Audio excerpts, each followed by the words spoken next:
Also, I went to bed at 6 in the morning, and yeah, I went to bed when Edward was waking up. Oh yeah, I texted him at like I responded to something you had sent last night at like and I responded at like 5:45 or something like that this morning. And I was like he was like, "Oh, like how's your night been?" And he was like sending a text at like this late and I was like, "I'm waking up.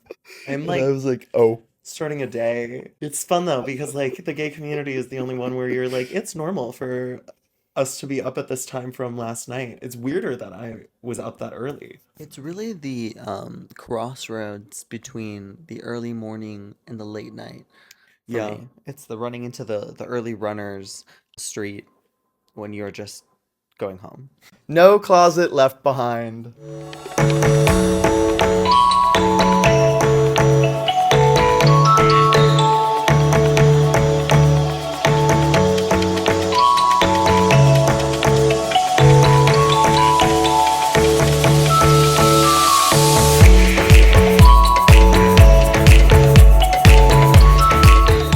Moving on to our next topic, stages of being gay in the gay community. So, as someone who's been gay for a little while, I have made some mistakes, and I've done some things correctly. And it started in a situation where I like didn't have any gay friends, so I was straight.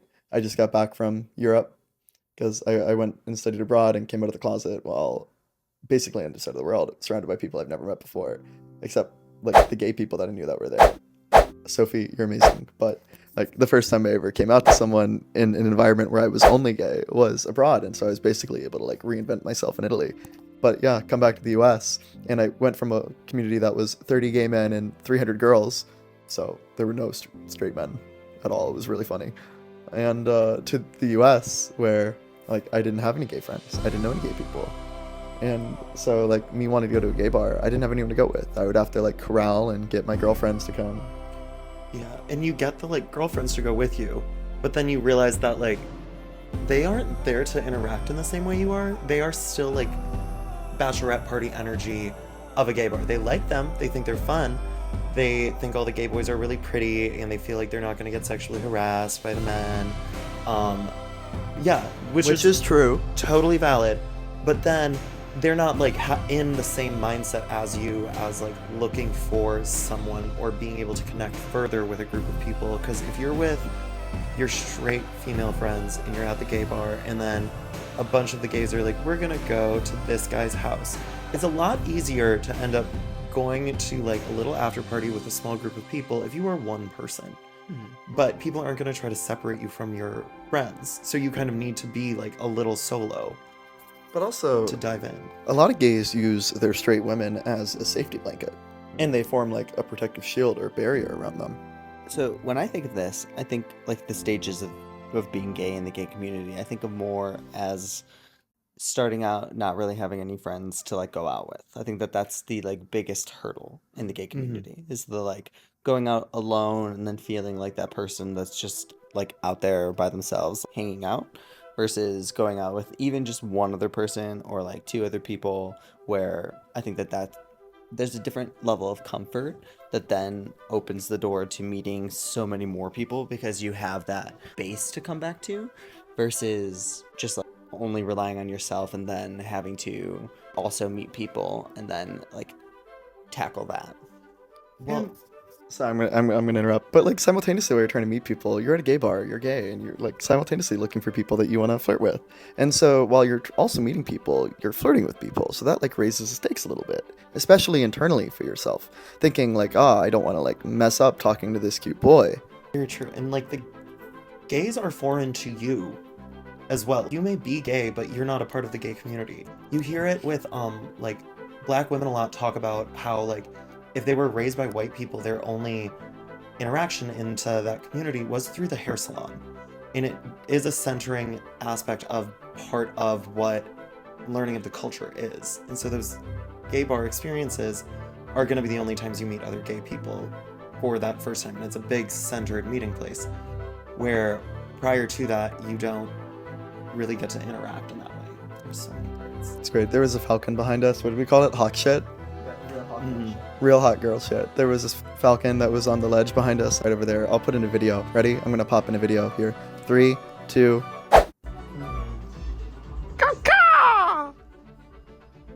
There we go. That should be good. But yeah, real hot girl shit. It's just like when you walk in with the girlies in, you're still going in as a tourist yourself to that space because you're with a group of people who are tourists in that space. And like a lot of times, like a bachelorette party being at a gay bar can be perfectly lovely time. Sometimes they're like a nice group of women.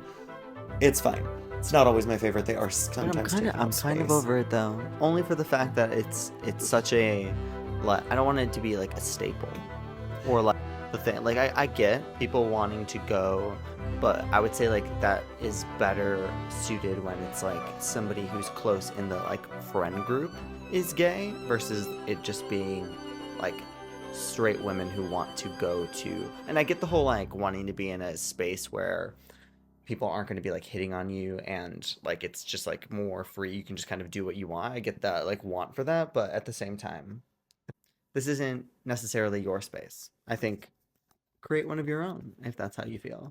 And that's kind of what you have to do within the gay community. I mean, like me finding and building my whole friend group of people. I met Edward and Nick pretty like randomly. I think Nick, I don't even know how I met you. I think you just appeared next to me at like Queen while I was dancing with Justin, and you were like, "Oh, this is Nick," and I was like, "Oh, I recognize him. I've seen him a few Out and about. and here I am at 2 a.m. in the morning at a bar on a Sunday." Oh my god, I'm going to Queen tonight. Aww. But yeah, I am going to Queen tonight, and that is where I met you. So gay people, for additional context, have these giant parties that they go to at the worst times. So this party, one of the best Chicago gay parties, which, I mean, maybe it isn't the best, but it's like a community place where people gather. Like on Halloween, there were like 1,000 gay people that all showed up on a Sunday at like 11 o'clock at night, all wearing virtually nothing.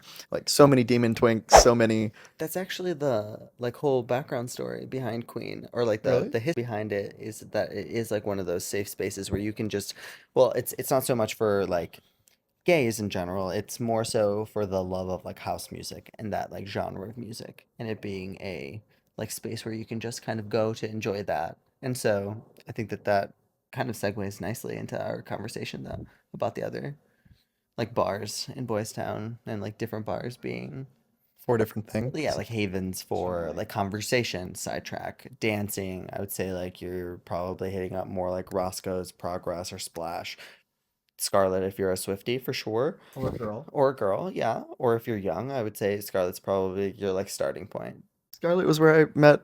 Scarlet, I think, was my first gay bar. I ended up going out alone because my girlfriends wouldn't come with me.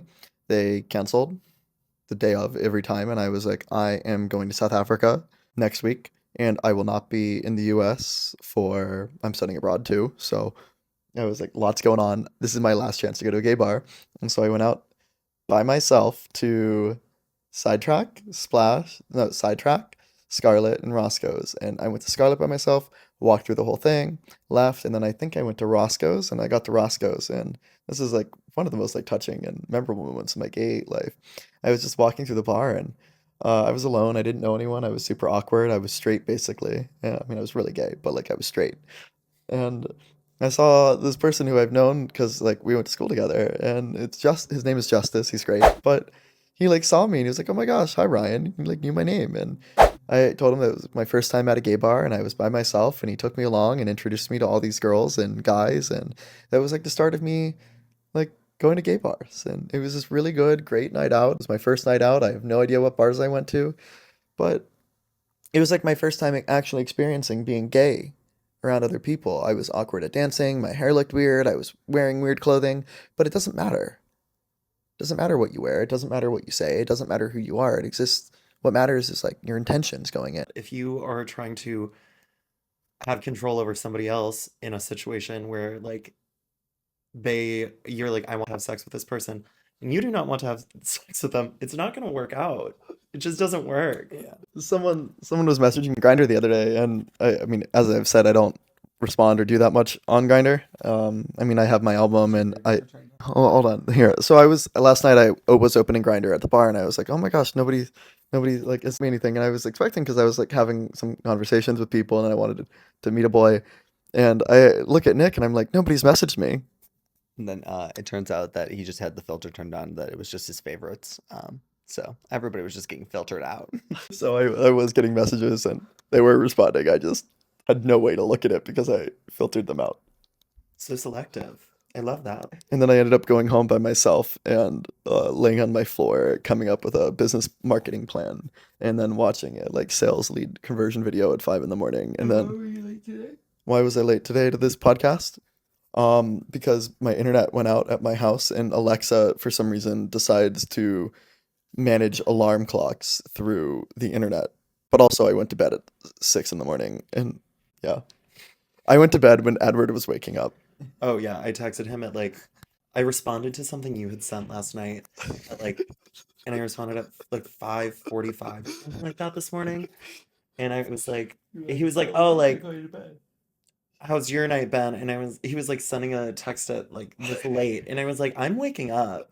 I'm And I like was like, oh. starting a day." It's fun though because like the gay community is the only one where you're like it's normal for us to be up at this time from last night. It's weirder that I was up that early. It's really the crossroads between the early morning and the late night for Yeah. me. It's the running into the early runners street when you're just going home. Leaving a man's apartment wearing some like ridiculous outfit. Like the gays do experience actual walks of shame, and I don't think women do as much anymore because now what girls wear out, it's not like the same like tiny sparkly dresses. They're wearing like a crop top and pants with like a reasonable but semi-cute shoe. And so like their daytime looks look the same as their evening looks. And the gays will be out here I mean, in a like, come thong. on, wintertime, it's like you could be anything underneath that like coat. True. Winter hides a lot. It's like me being catcalled while I was walking down the street on Halloween because it looked like I wasn't wearing anything under my jacket. And like, what's under the coat? And I was like, I'm naked. I once went as a flasher because all you needed was the coat. You Yeah. just needed the Just trying to sell surprise. some watches here. Yeah. I mean, I couldn't come up with a Halloween costume for Friday, and I mean, I did, but I just had an oversized jersey and basically like 1 inch shorts. And so I wore an oversized jersey, which hid my shorts, and it looked like I was just walking around in nothing. It was amazing. I had bunny ears on, and I was Lola Bunny, completely by accident, and it was like the cutest outfit. It was great. Moving on. I'm gonna group activities, gay on gay crime. Which I don't think that one matters as much, but gay and gay crime, we were at Charlie's last night, and do you remember? Not last night, the night before last night. That was I don't We were have at the this bar called exact Charlie's that I cried at. I took my cast off and held a drink for the first time. If you look at my hand, I can't like close my pinky's broken. It's terrible. It's very Barbie of you not to be able to close your hand all the way. You know, she's always chilling like this. It's elegant. I am kind enough. I am enough. And so we were just at Charlie's. Edward and I were getting a drink and heading back to the dance floor. And as we're heading back to the dance floor, there's like a little bit of liquid that like falls off of us. And we look up, and there's this gay man, and there's a man up on like where those go dancers. Hillary looks so cute there. Mine does or yours? Hillary. Oh, doesn't she? She means well. She looks stunning next to a big golden pigeon. It's really like kind of who runs New York, Hillary or the pigeons. Okay. Again. So yeah, Charlie's has oh sorry. Oh, so again, Charlie's has. Charlie's has a playpen of like a dance floor basically. I think it's supposed to be like Western, but there's kind of like benches and then like little platforms throughout it. And during up until like midnight, I think, maybe a little later, there's like actual like hired go-go I gotta be dancers. 100% honest with you. I don't recall the last time that I was at Charlie's prior to 3 o'clock in the morning. If I'm being honest. Oh, You don't, well, because you don't really go there until you're like done with the rest of the night. Like it's like a last, it's the last stops at but the end. Unless like so like the one thing about Charlie's is they lack the like DJs that like Hydrate's getting. I think that that's the other appeal to get people to the bar earlier. Like Hydrate will get the like circuit gays to go there based on the DJ, and they'll go there at like 11 o'clock and spend the whole entire day there. If it's somebody side to side, not forward, not circles. It's that one video where she slaps the glass. like a Oh. chicken nugget. Yeah, but probably healthier. It's Gay on basically gay the same crime, thing. though, is the bubble machine yesterday dripping on people at fucking Splash. Yeah. The bubble machine. The mess on the floor as well that the bubble machine left. Problems is they put in this bubble machine that sprays bubbles everywhere, and if the bubbles pop in your eye, like, It's just like it was when you were a kid. except it burns. Like, you know the no tears, like Johnson and Johnson's baby. That's why they were sued. Okay, all of that is now in the bubble machine, and they put out these giant, big, hazy bubbles that go all over the dance floor, and they pop and they pop and they pop. But on Saturday, it was just dripping bubble juice on people, and so there was one gay which felt obligated to protect everyone. And you know, I was okay with that. I kind of let them do their thing, let them occupy that little space on the dance floor. I mean, I also just love the fog machines and then having bartenders tell people not to vape in the establishment. I'm like, aren't I basically like an intern here? Yeah, I'm contributing. Yeah, I'm helping you. If you got I'm all a of us to vape at the same time, you wouldn't even have to have a fog machine. Yeah, we could handle that. The gay community has enough different forms of vapes sitting around. Oh yeah, she needs to ride that.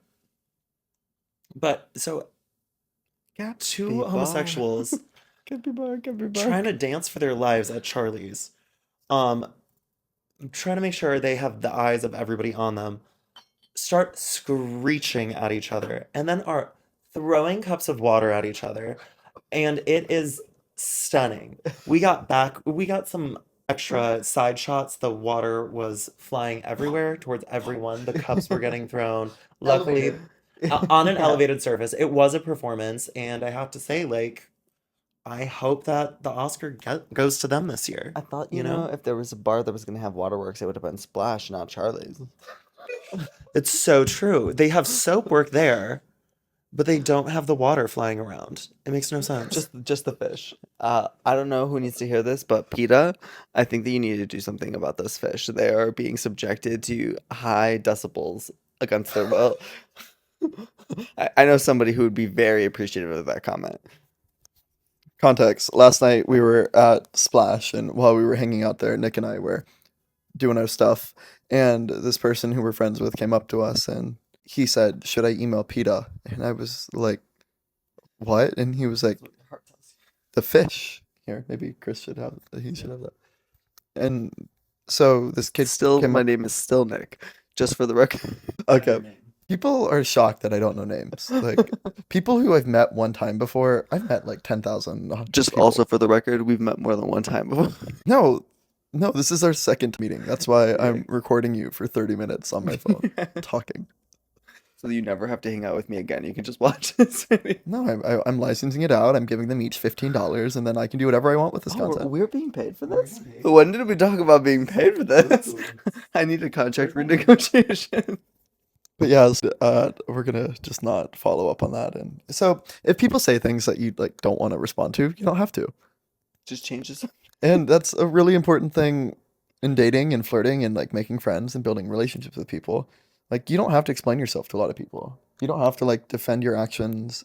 Your goal should be to mean well, not harm people, and exist and be present in the moment. Like, outside of that, like, you don't really have to say, "Oh, I'm sorry, Robert." Like, I apologize more than I should, but I tell people my apologies don't mean anything. I think Midwesterners apologize more than they should. I think in Chicago, you'd probably run into a lot more apologies. I'm a huge apologizer, but I feel like I stopped more recently. Like, unless I think that I actually, like, there was something that I could have reasonably prevented that was, like... It's like being sorry for something completely out of your control, and it's like, I don't need to be sorry about that, actually. Like, it sucks, but I don't personally need to take, like, responsibility for that. Like, I was sorry today for being late because I was... because I was, like, not leaving until the time I was supposed to be here. So, like, that was fully on me. But if I left at a reasonable time and it was the CTA's fault, I'd be like, that apology would mean absolutely nothing from me. I mean, I'd be like, that's the CTA. I fully expected. So it's like the conversation that me and Ryan had in the car where we were talking about people going to the court maze at a specific time. I said 10:30, and then I adjusted that time to 11. Because of me? Yeah, Alan said that you wanted to pick him up at 9:30 in the morning. No, I said if it was going to be there, getting there at 12. Okay. I'm like, and if we We're wanted not getting there at 12. We're getting there at 2. 1, 2. Yeah. Yep. Yeah. the late In fact, everyone will be late. If you gave the gays the everyone will be option, late. yeah, that's what I mean. Like, You said where- 1 to 2. Do you think I'm they're going to be up at 10:45 in the morning. That's what I've committed to. I'm simultaneously right now trying to go hook up with someone and be up and at someone's apartment by 10:45 in the morning. That is not possible. I think it's possible. It's I mean, I'll 2:20. do it, yeah. It's 2:23. How many hours is that in between? Well, I mean, I Do you have to be up at 10:45? I plan on waking up at 11. And I will be perfectly fine to leave at 12. I said 10:30, and then I adjusted that time to 11, full-heartedly knowing that that meant at least 12, like 11:30 to 12 for an arrival time, and then for the cooking and everything. I think Yeah. I didn't think we were actually going to be eating brunch until what, it was like 1:30, Yeah. 1:45. It was a great brunch, great brunch. Lovely brunch. Most of it's over there. The eggs for sure. Context, I don't eat that much food. That's why I have such a beautiful body and I'm so pretty.